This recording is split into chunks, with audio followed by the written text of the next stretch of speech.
आमरी चर्चा को समस्त को स्वागत। आज आम आलोचना करवा व्यवस्थार परिवर्तन रे ओडिया पत्रिका गोटे विचारधारार प्रसार पाई पुस्तक और पत्र पत्रिका गुरुत्वपूर्ण भूमिका ग्रहण करिथांती।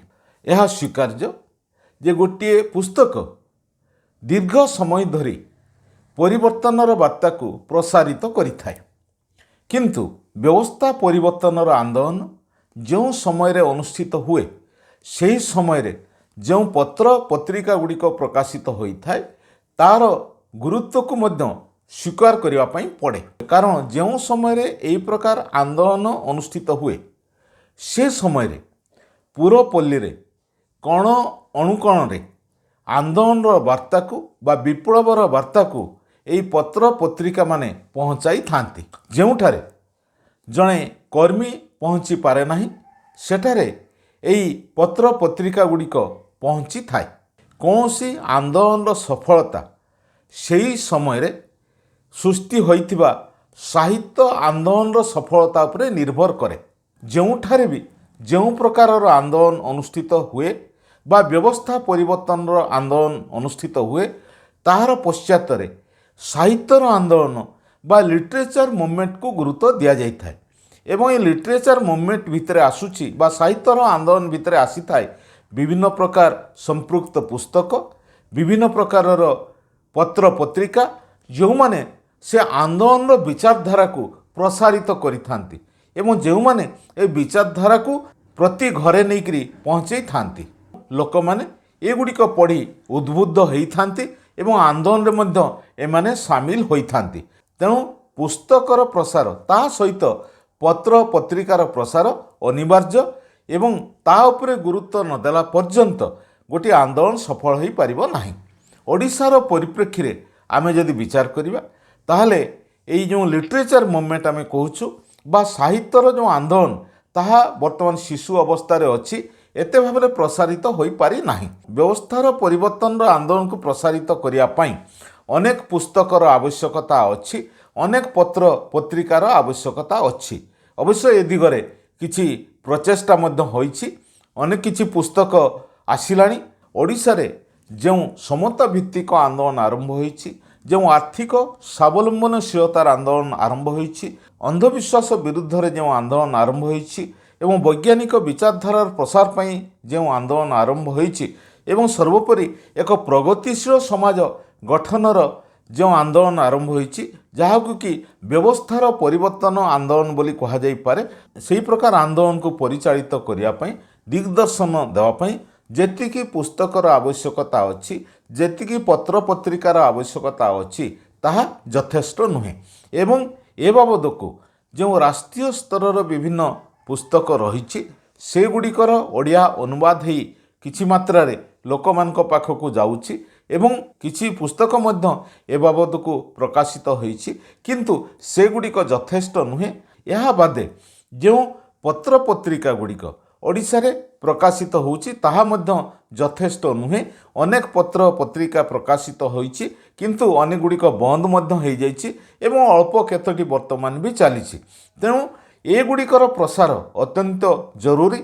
आमको साहित्य आंदोलन उपरे गुरुत्व देवाई पड़ो, लिटरेचर मूवमेंट उपरे गुरुत्व देवाई पड़ो एवं यह जदि सफल हुए ताहले ओडिशा रे निश्चित रूपे व्यवस्था परिवर्तन जो आंदोलन ताहा मध्य सफल होबो। तेणु यहाकू गुरुत्वर सहित समस्त को विचार करिया पड़ो एवं समस्त को साहित्यर आंदोलन रे किंबा लिटरेचर मूवमेंट रे जोग देवाई पड़ो।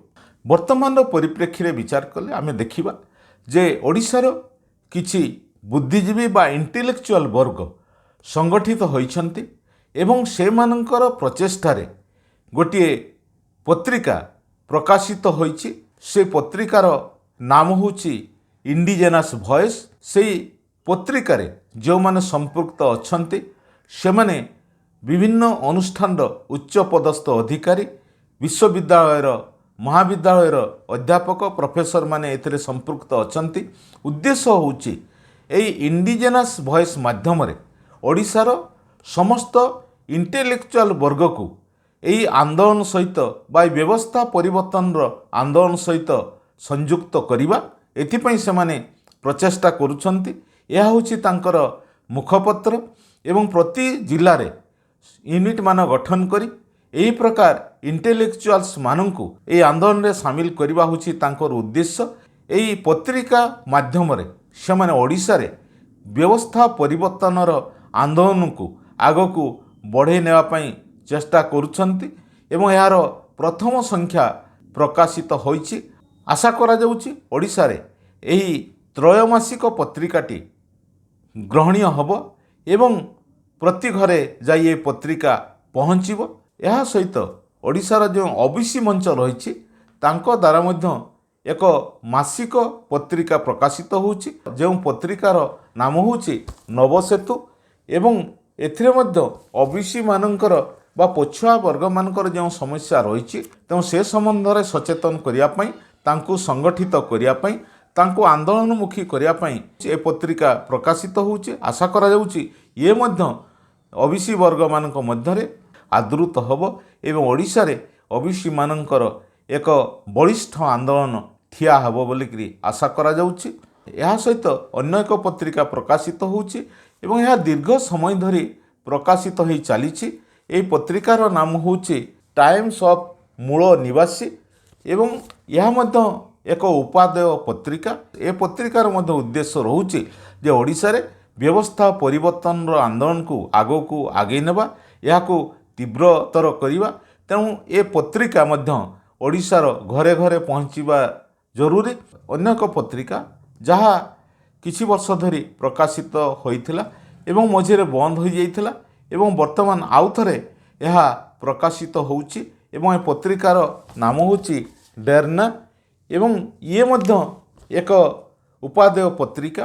ଏହାର ଉଦ୍ଦେଶ୍ୟ ଓଡ଼ିଶାରେ ସମତା ଭିତ୍ତିକ ଆନ୍ଦୋଳନକୁ ଦିଗ୍ଦର୍ଶନ ଦେବା।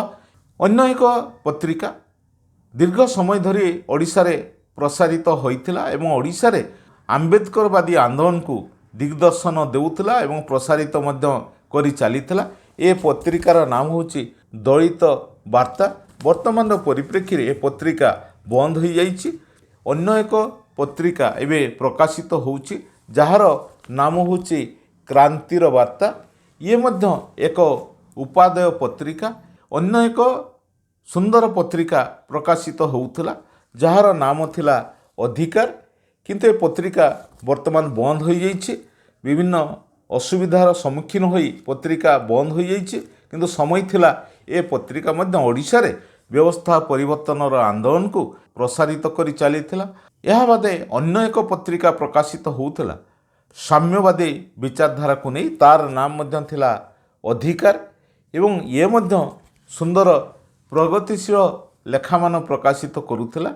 ଅନ୍ୟ ଏକ ପତ୍ରିକା ହେତୁବାଦର ପ୍ରସାର ପାଇଁ ବା ବୈଜ୍ଞାନିକ ବିଚାରଧାରାର ପ୍ରସାର ପାଇଁ ଓଡ଼ିଶାରେ ପ୍ରକାଶିତ ହୋଇ ଚାଲିଛି।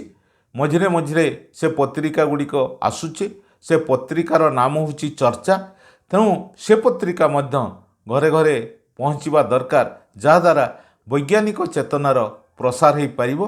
ଏହା ବାଦେ ରଶ୍ମି ଏଣ୍ଟରପ୍ରାଇଜେସ୍ ଦ୍ୱାରା ଅନେକ ଗୁଡ଼ାଏ ପୁସ୍ତକ ପ୍ରକାଶିତ ହୋଇଥିଲା, ସେଗୁଡ଼ିକ ମଧ୍ୟ ପ୍ରସାରିତ ହେବା ଦରକାର। ମୂଳ ନିବାସୀ ପବ୍ଲିକେସନ୍ ଟ୍ରଷ୍ଟ ଜରିଆରେ ବିଭିନ୍ନ ପୁସ୍ତକ ପ୍ରକାଶିତ ହୋଇଛି ଏବଂ ସେଗୁଡ଼ିକ ମଧ୍ୟ ଆଦୃତ ହେବା ଦରକାର।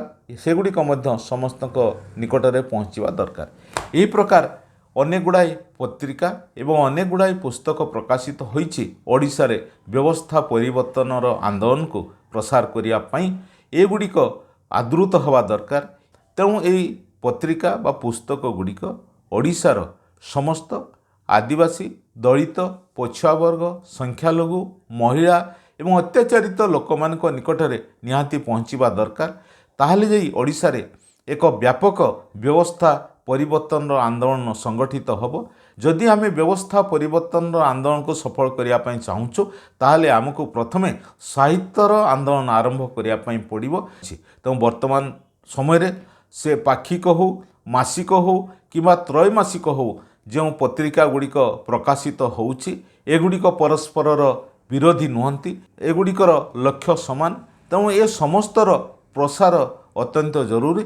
ଯେଉଁଦିନ ଆମେ ଲକ୍ଷ୍ୟ କରିବା ଏହି ପତ୍ର ପତ୍ରିକା ଗୁଡ଼ିକ ଓଡ଼ିଶାରେ ଗୋଟିଏ ମାସରେ 50,000 ବିକ୍ରି ହେଉଛି, ସେତେବେଳେ ଆମେ କହିପାରିବା ଯେ ବ୍ୟବସ୍ଥା ପରିବର୍ତ୍ତନ ଆନ୍ଦୋଳନ ପରିପକ୍ୱ ହୋଇ ଆସିଛି। ଆଉ ବେଶୀ ଦିନ ନାହିଁ, ଆମେ ଖୁବ୍ ଶୀଘ୍ର ସଫଳତା ଲାଭ କରିବା। ଯଦି ଏହି ପତ୍ର ପତ୍ରିକା ଗୁଡ଼ିକ ଅଳ୍ପ ସଂଖ୍ୟାରେ ପ୍ରସାରିତ ହେଉଥାଏ, ତାହେଲେ ଆମେ ଧରିନେବା ଦରକାର ଯେ ବ୍ୟବସ୍ଥା ପରିବର୍ତ୍ତନ ଆନ୍ଦୋଳନ ଏଯାଏଁ ସେ ସ୍ତରକୁ ଆସିନାହିଁ। ଆହୁରି ଆମକୁ ଅନେକ କାମ କରିବା ପାଇଁ ପଡ଼ିବ ଓ ଏଥିପାଇଁ ଆହୁରି ଅନେକ ସମୟ ଆମକୁ ଅପେକ୍ଷା କରିବା ପାଇଁ ପଡ଼ିବ। ଆଜିର ଚର୍ଚ୍ଚାରେ ଏଇଠି ରହୁଛି। ଏହି ଭିଡ଼ିଓଟି ଯଦି ଆପଣଙ୍କୁ ଭଲ ଲାଗିଥାଏ ତାହେଲେ ଏହାକୁ ଅଧିକରୁ ଅଧିକ ଲାଇକ୍ ଓ ସେୟାର କରିବା ପାଇଁ ଅନୁରୋଧ। ଆମ ୟୁଟ୍ୟୁବ୍ ଚ୍ୟାନେଲକୁ ସବସ୍କ୍ରାଇବ୍ କରିବାକୁ ଭୁଲିବେ ନାହିଁ। ଆଜି ପାଇଁ ରହୁଛି। ସମସ୍ତଙ୍କୁ ଧନ୍ୟବାଦ ଓ ନମସ୍କାର।